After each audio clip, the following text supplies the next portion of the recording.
दोस्तों अॼु मास्टर मंज़ूर जो एल्बम नंबर 3 आहे।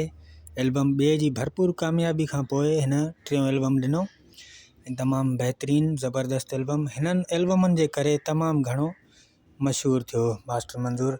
ऐं हिन में टाइटल सॉन्ग जेको आहे हल दिल मोटी था हलूं दिल परदेसी हो गया, शमन अली मीराली जो हिते एल्बम 5वीं आयल आहे। तो लाइ केॾो आहियां ॾिनो तमामु बहितरीनु एल्बम आहे। ऐं दोस्तनि खे ॿुधायूं त हीअ रिलीज़ इंफॉर्मेशन वीडियो आहिनि ऐं हिननि में असां को बि गीत शामिलु न कयो आहे।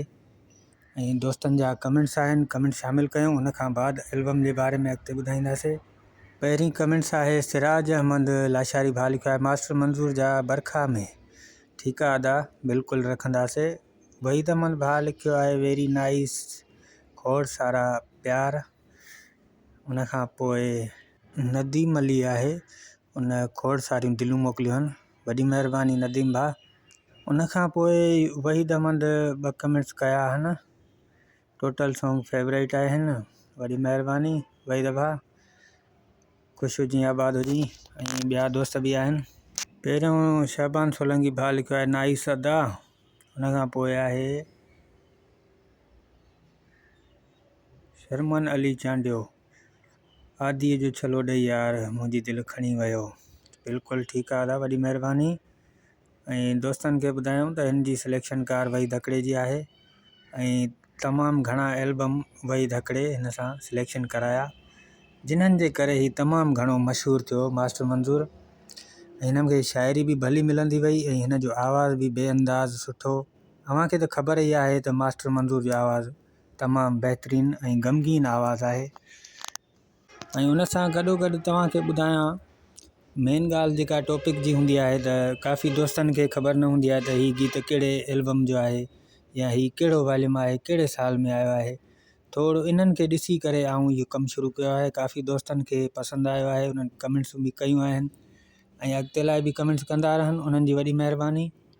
ऐं इनशाला जेके बि मास्टर मंज़ूर जा एल्बम आहिनि या शमन मीराली जा आहिनि या वरी मुख्तियार सिद्दी या काफ़ी ॿिया फ़नकार बि आहिनि, सभिनी जा इनशाला आहिस्ते आहिस्ते सभिनी जा वीडियो ठाहींदो वेंदुसि जीअं अव्हांखे पसंदि अचनि। ऐं कमु एतिरो घणो न आहे ऐं वीडियो बि एॾो वॾो न आहे, थोरो वीडियो आहे, 3-4 मिंट जो वीडियो आहे। उन में तव्हांखे ख़बर पवंदी कहिड़ा कहिड़ा गीत हुया, कहिड़नि कहिड़नि शाइरनि जा गीत हुया, बसि एतिरो ई कमु रखियो आहे। इनशाला हर दोस्त खे पसंदि ईंदो। हलूं था पहिरें गीत ॾे। पहिरियों गीत वहीद हकड़े लिखियो आहे उहो मुंहिंजो दिलबर अथव।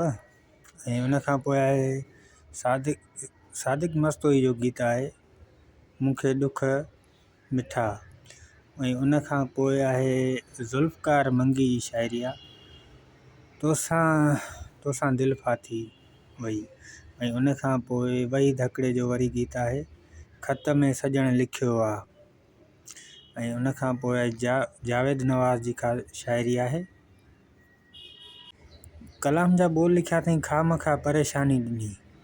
उन खां पोइ वरी ॿियो गीत आहे अली गुल सांगी जो। अली गुल सांगी पुराणो शाइर आहे, दर्द ॾेई दिलि वारो दर्द ॾेई दिलि वारो। उन खां पोइ आहे सनाउल्ला बिरोही जी शाइरी आहे 4 अखर अंग्रेज़ीअ जा ही थोरो ॿी तरह गीत आहे। ऐं उन खां पोइ आहे पांधन जोखे जी अव्हांखे ख़बर ई हूंदी, तमामु बहितरीनु शाइर आहे, सुठी शाइरी लिखंदो आहे। गीत जा ॿोल लिखिया अथई ओरे आओ अखियुनि में। ऐं उन खां पोइ वहीद हकड़े जो गीत आहे कंहिंसां प्यार न कजां।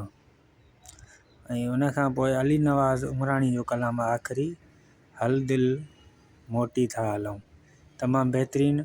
ऐं तव्हांखे एल्बम कीअं लॻो कमेंट सेक्शन में ज़रूरु ॿुधाईंदा।